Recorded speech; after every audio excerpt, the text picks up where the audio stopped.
Of Revelation and look at schools of interpretation tonight. But let's begin with a prayer together. Father, we're grateful for the day that you've given us. It has been a beautiful day. It has manifested your glory, your power, and we accept it with much thanksgiving. We thank you that we have the opportunity this evening to come to this place and to sit down with open Bibles and open minds and study. Would you help us as we study to have clear minds and to make application where we see it fit in our own lives? We thank you for those who are here. Pray for your blessings upon those who cannot be for one reason or another. May this class be to your glory and to the benefit of all of us. In Jesus' name, amen. As I mentioned, tonight we're going to begin to look at the approaches to the study of the book of Revelation. Sometimes these are called the schools of interpretation. It's where are you? What are you thinking? What is your method of interpretation as you begin the book? Now, you might say, well, doesn't everybody start at the same place? The answer is absolutely not. There are various schools of interpretation. I'm going to give you 4, but there are 6 or 7 or 8. It depends on how people break them up and how they count them. But I'm going to give you 4 that I think need to be considered. I think the reason that this is such an important study is it helps us in our understanding of the thrust of the book as well as any particular verse. I saw a post just this past week of a young man who was going to lead his congregation in a verse-by-verse study of the book of Revelation. And he said they were going to study every verse in detail. And I thought, oh my goodness. First of all, that will be a never-ending study. It will go on and on forever and ever. And secondly, sometimes you fail to see the forest for the trees. You can get so wrapped up in a particular figure or a particular verse, a particular image, and you miss what the overall thrust of the book is. And so these schools of interpretation help us with understanding the thrust of the book. And as I said, we will outline 4 of these schools of interpretation or these approaches. I think there are a couple of things that are essential as we begin a study like this. First of all, whatever approach we take must have meaning to the original readers of the book. I can't emphasize that too much. And you've heard me say before that very often when we study a passage, our first consideration is, what does it mean to me? That's not where you begin. What did it mean to the original readers, to the people who received this back in the first century, to those 7 churches of Asia who were the recipients of it? When they read it, what did they understand? What did it mean to them? And then the second thing we want to know is, consequently then, what does it mean to us? Is there a meaning for it to us? Or is it just, okay, it meant something to them, but it doesn't mean anything to me at all?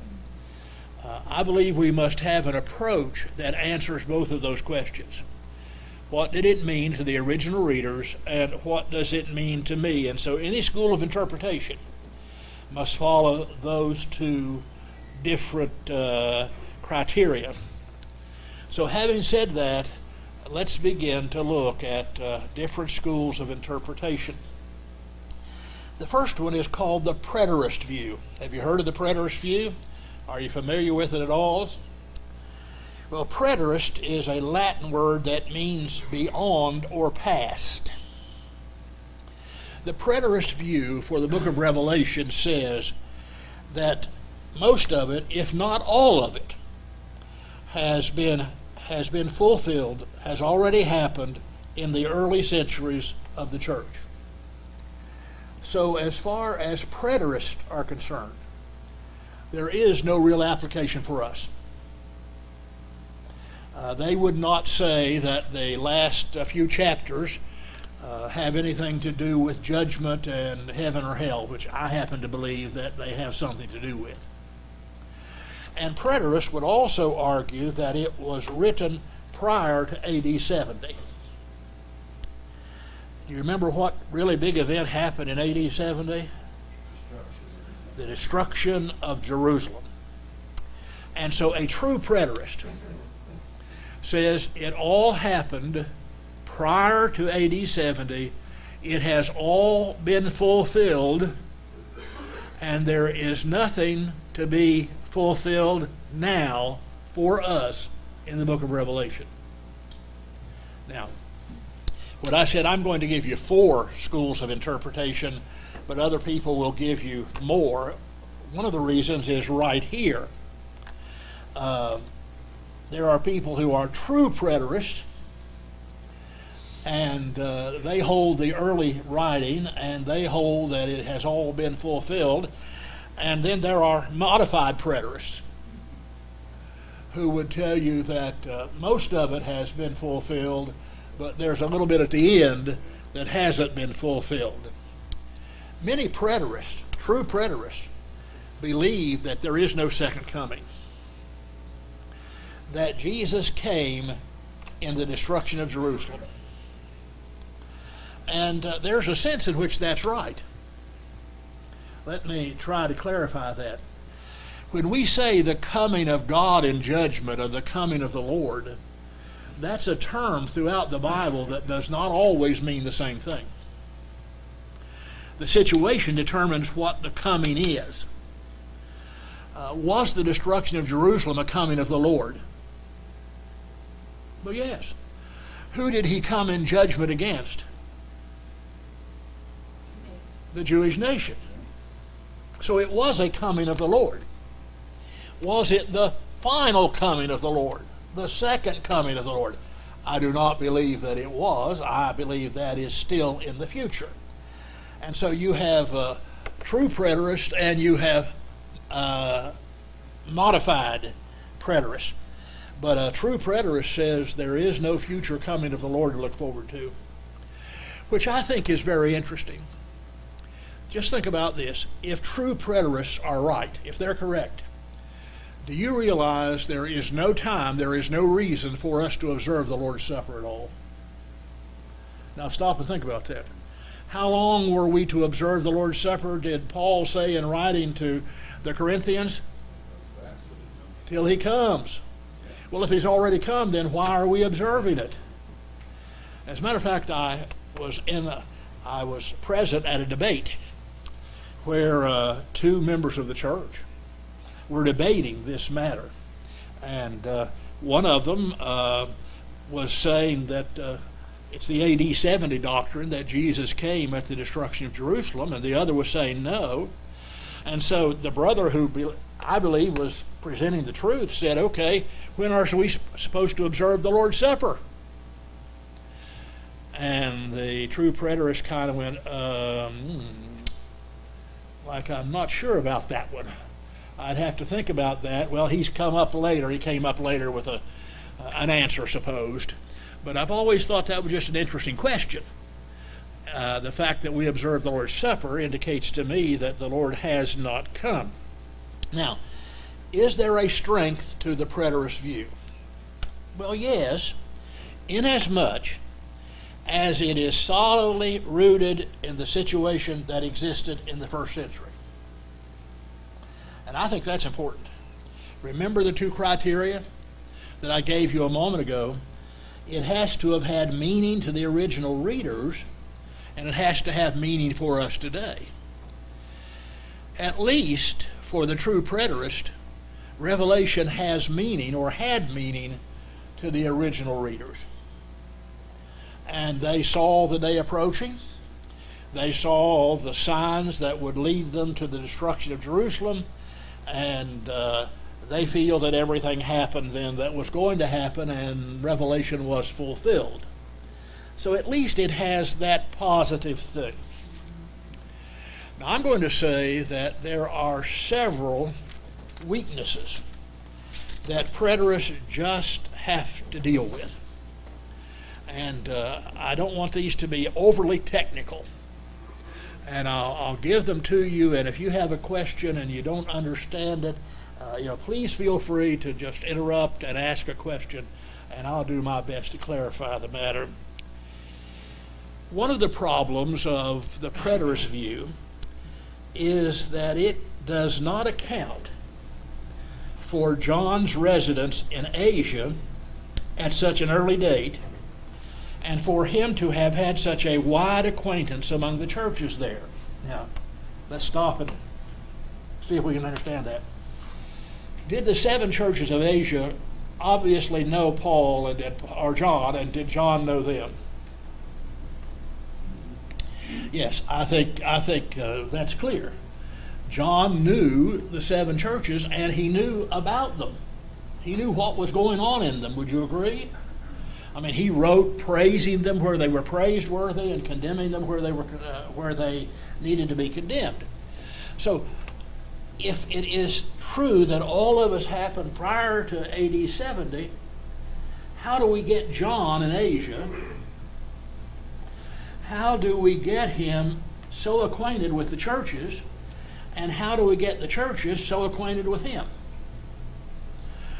Most people who take the early writing of the book of Revelation say 67, 68 is probably when it was written. And you're going to have to get John in Asia very early in the century. And you're going to have to get him acquainted with the churches. And not only that, you're going to have to make the changes in the churches of Asia happen very quickly. Now, by the time John writes to the 7 churches, some of them, terrible things had happened. And there was a lot of error. There were a lot of problems that existed. For instance, the church at Ephesus, and you remember this, had already left its, you remember that? First love. Now, what do you normally think about a church that leaves its first love? Don't you think that generally takes some time? Now, true preterists would say it can happen like that. Well, I guess theoretically it can. But don't you think that churches that fall away generally do so over a period of time? Somebody was talking with me recently about a church in our brotherhood that used to be a great church. It has gone really south and is practicing things that you and I would not agree with, I don't think. I certainly would not. And the person said to me, well, how did that happen? Well, it didn't happen overnight. If it had happened through changes of elderships that were more liberal, it happened through changes of preachers that were more liberal, and a church that once stood as a great beacon in the brotherhood was looked up to, now is not what it used to be by any stretch of the imagination. But that's taken years. It didn't happen overnight. And so there was enough time that the church in Ephesus had left their first love. The book of Ephesians was written in AD 60 to 61. There's nothing in the book of Ephesians that says anything about the church having left its first love. A true preterist would say, well, Revelation was written in 67 or 68, so how many years does that give you? That gives you 5 years or so for the church in Ephesus to really apostatize. Does that make sense? Are you with me on that? Okay. 1 Timothy was written AD 64, 65. Do you know where Timothy was when it was written? In Ephesus. There's nothing in that book that talks anything about Ephesus as an apostate church, as one that had left its first love. And so if it did in that period, then it happened very, very quickly, a couple of years. And so my point is that there doesn't seem to be enough time between the establishment of these churches and these churches becoming less than what they should be. The church at Pergamos, for instance, had those who held the doctrine of the Nicolaitans. Now, most people believe that that is Gnosticism. We've talked a lot about Gnosticism. Talked about it in 1st, 2nd, and 3rd John. But if there were people already in the church at Pergamos that held the doctrine of the Nicolaitans, Gnosticism didn't reach full bloom until the 2nd century and only started coming on towards the end of the 1st century. So how did that happen so quickly? How do we account for that? The church at Sardis was dead. Chapter 3 says they think they're alive, but they're dead. How long does it take a church to die? Well, I guess it could happen quickly, but it doesn't seem that it normally does. It's a process of dying. And then the church at Laodicea was lukewarm. And so I think that if you are a preterist, you have to account for how do you get John there early in the century? How do you get him so acquainted with the churches in Asia Minor? How are they so familiar with him? And how have they developed what we would consider negative qualities so quickly? I think that another problem with the preterist view is that most people believe that the last few chapters of the book have to do with judgment and heaven and hell. I've always thought that great chapter 21, where it talks about no tears and no pain and none of the former things anymore, I've always applied that to heaven, not to anything relative to the destruction of Jerusalem. So I am not a preterist by any stretch of the imagination. While I believe that much of the book happened at the end of the 1st century, by the end of the 1st century, I do not believe it all has. And I do not believe that it was written early in the century, but very late in the century. Anybody question or comments? Did I thoroughly confuse you on the preterist view? And I understand that some of this is a little technical, and I don't mean to bore you or confuse you, but it's important that we understand these views.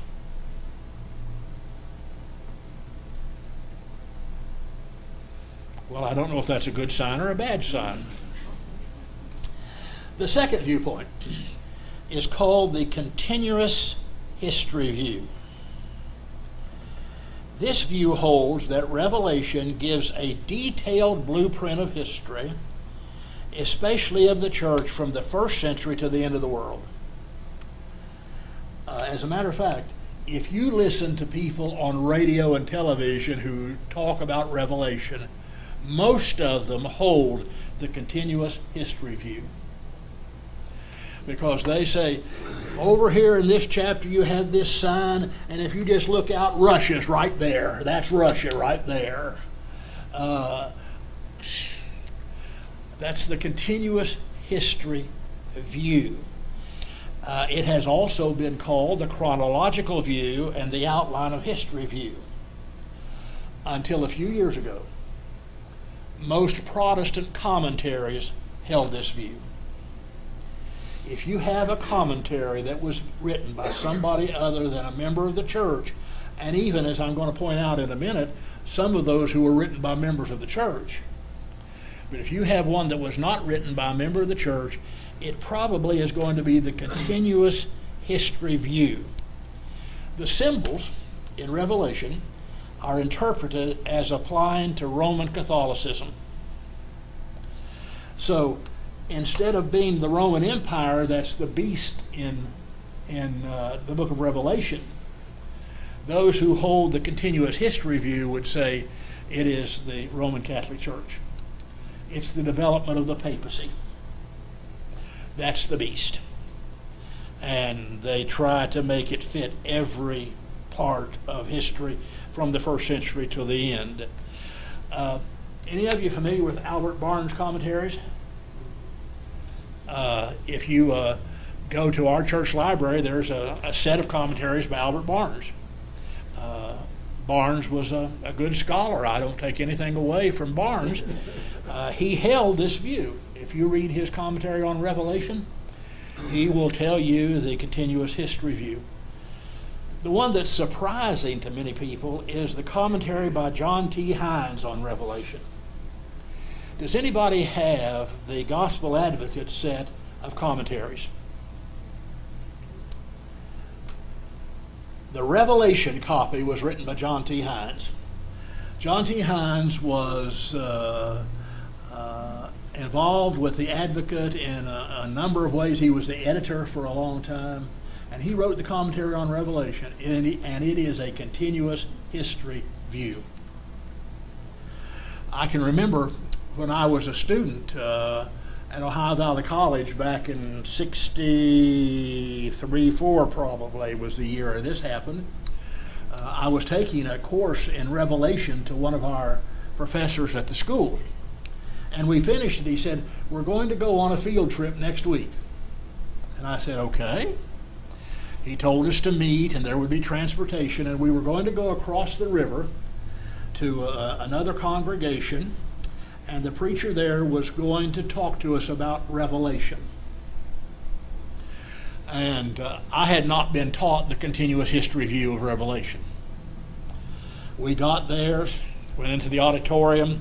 The preacher had all of Revelation outlined, beautiful artwork on sheets. Have any of you seen sheet sermons that preachers used to use? Well, most preachers used to use a half a sheet. I mean, these were full sheets. And the artwork was beautifully done. It was colorful and covered all of Revelation. And he gave all in one afternoon a whole overview of the continuous history view of Revelation. And the teacher that I'd had for the course said, "I just wanted to show you all that not everybody believes what I believe about it. I wanted you to see that there's another side. I want you to be introduced to that." And so we were. And we're quite taken by the artwork and the presentation, but I still don't hold the continuous history view of Revelation. One of the reasons that this viewpoint has such appeal is for generations, people who want to restore New Testament Christianity have opposed Catholicism. Because what was the whole Reformation movement about? What was it about reforming?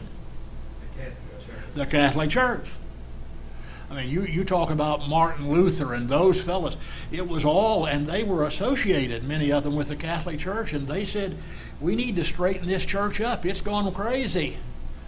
And then when the Restoration movement came along, it was even more, not only get away from Catholicism, but get away from Protestantism and go back and be the church of the New Testament. And so one reason that this viewpoint has had such, I think, such an audience is because we have opposed Catholicism and seen it as an evil.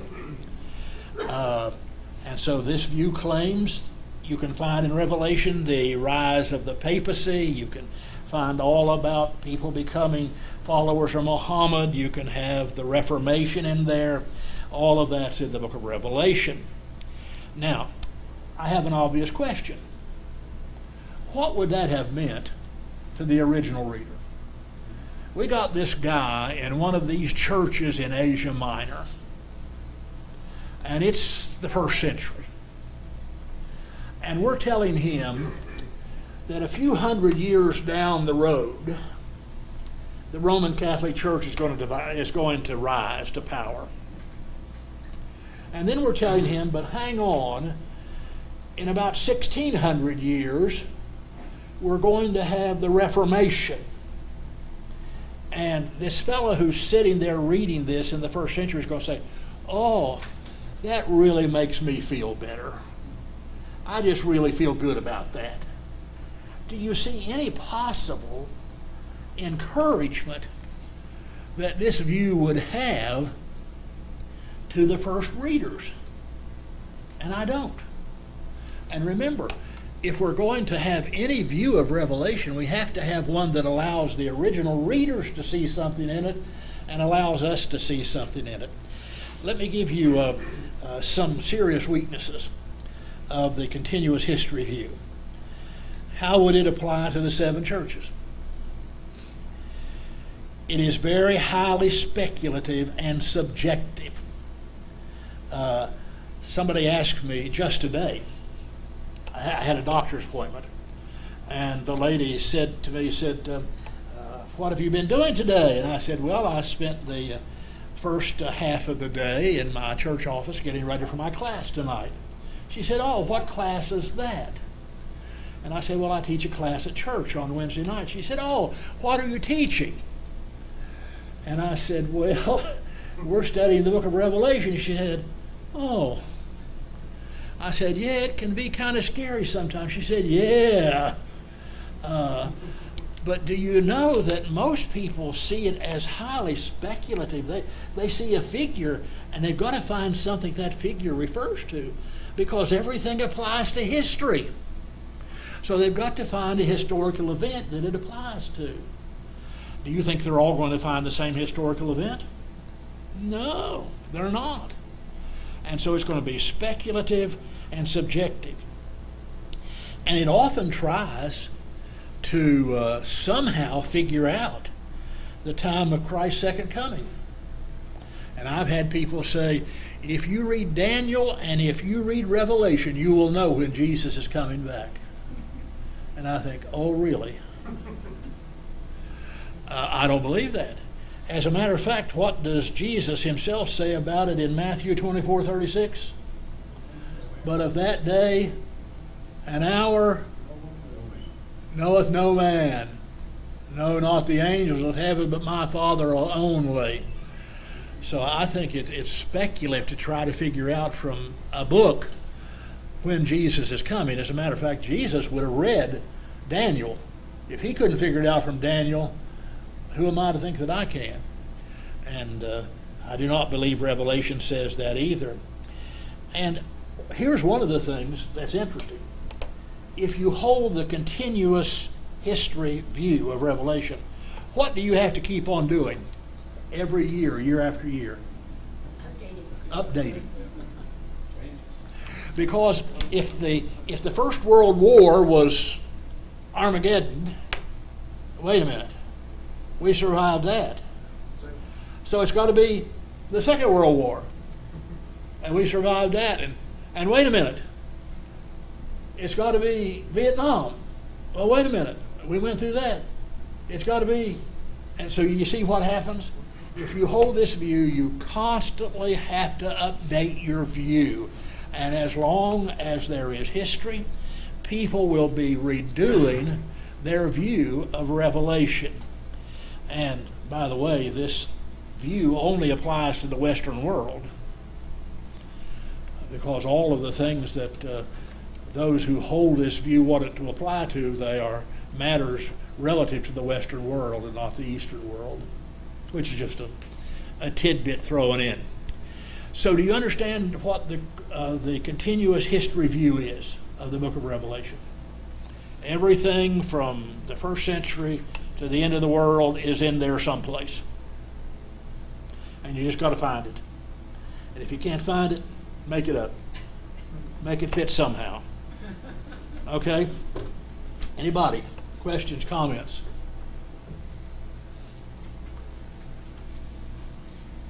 I agree that most people have that view, that especially because they're always talking about the second coming. Oh, yes. Predicting the second Yes. coming.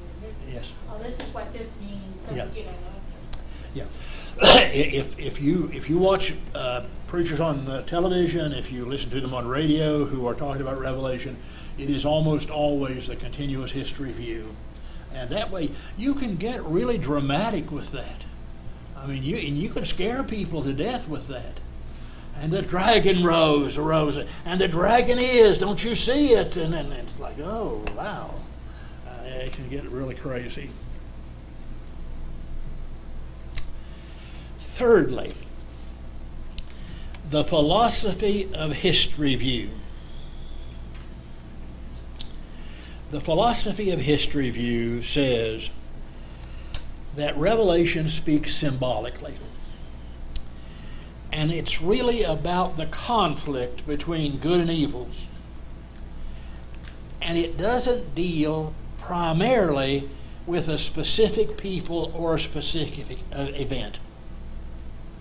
It's just the overall conflict of good and evil, truth and error. And it had application to the first century church. It had application to the 10th century church. It has application to the 21st century church, because there's always that ongoing conflict between right and wrong, between good and evil. So it is a philosophy of history view. And it holds that the overall view of Revelation is more important than the details. That's why I said at the beginning, sometimes we can't see the forest for the trees. And I think my approach to Revelation, I don't know that I would be a purist here, but I would say my approach is, let's stand back and see what this is all about. My friend Edwin Jones was famous for using the phrase, the big picture, when he taught at the School of Preaching. He was always the big picture guy. And he would say that we get so caught up in the minutia and the details that we fail to see the big picture. And I think that's true in lots of things religiously. And I think it can be true in regard to our understanding of Revelation. So we want to know exactly, I've got to know what this figure means. And I'll go crazy if I don't know what this figure means. And then I'll forget that really what we have going on here is a time of great persecution and tribulation. And John is writing saying, hang in there, it's going to be okay. And I must not miss that. That's the big picture. Is that, I hear this all, we've had this discussion. The end result is, I think this is the view, is with Revelations, in the end, we win. Yeah, without question. It's like the fellow said, I read the last page of the Bible and we win. And I think that's the message of Revelation. This has also been called the symbolic approach, the spiritual view, and the dynamic method. So it's got lots of names.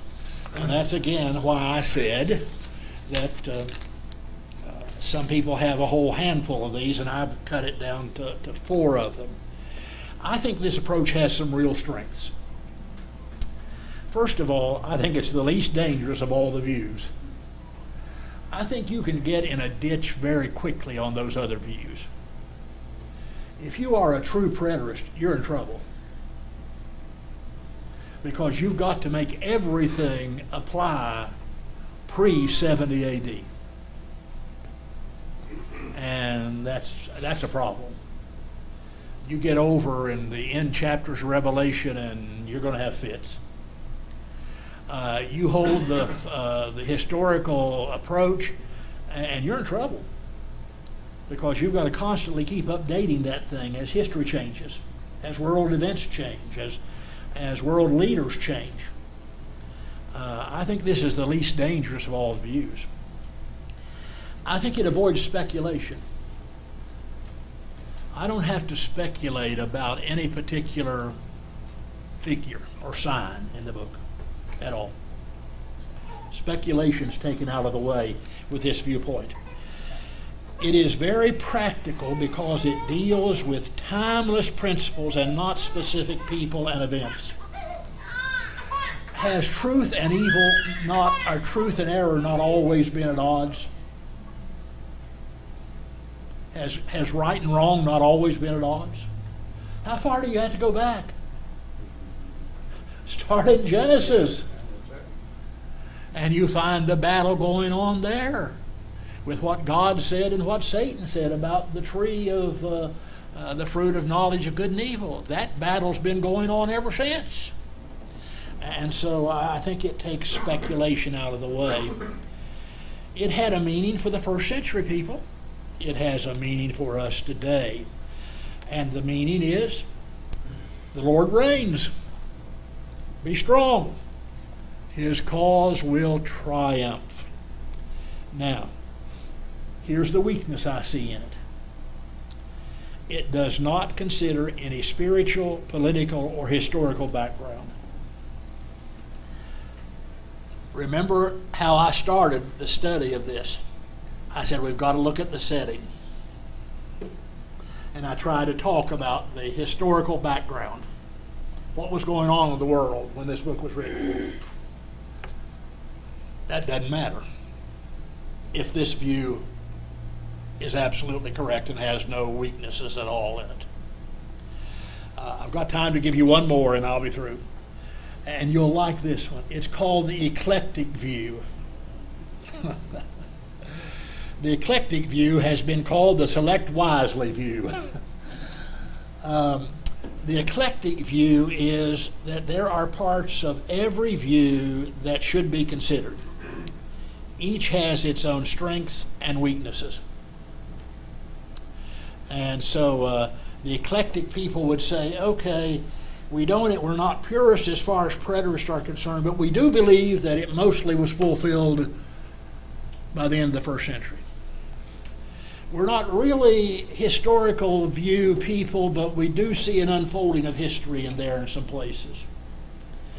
And we're not necessarily one of those people who holds the philosophy of history view, but we can see this cyclic thing runs in cycles of truth and error being at one another. A lot of great scholars. Leon Morris is a champion of the select wisely view. Ray Summers, if you want to read a good little book on Revelation, read, and it's not a new one, Ray Summers' book called Worthy is the Lamb is just a good book to read. I don't necessarily agree with everything that Ray Summers says, but it is a fine book, I think, on Revelation and helps us understand some things about the book. And so there are some very good scholars that hold the select wisely view. This synchristic view looks for the best from every view and rejects the part that's flawed.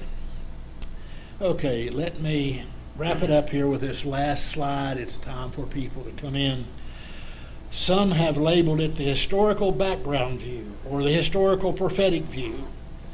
That is, most of the book was fulfilled in the first 2 or 3 centuries, but there's still a definite message for readers today. I think this approach seems to be very much in keeping with 2 Timothy 2:15, which says, give diligence to present yourselves approved unto God, a workman that needs not be ashamed. Rightly dividing, handling aright the word of truth. And I think whatever approach you use, the bottom line is that the forces of good always prevail. Okay. Is this describing the synchristic view or whatever you call that? Yes, these are other terms the eclectic view is called. Okay. It's called the historical background view or the historical prophetic view. It's just other names. It depends on who's listing them as what to call them. Okay, tried to give you the 4 main views. Hope that helps. And what we'll do as we go through some of the book a little later, we'll say, now, preterists would say, historical viewpoint people would say, I would say, when I took a course in Revelation, I had to make a commentary. I had to write a commentary on Revelation, which was fun. And that was before computers. So I did it on a long carriage typewriter with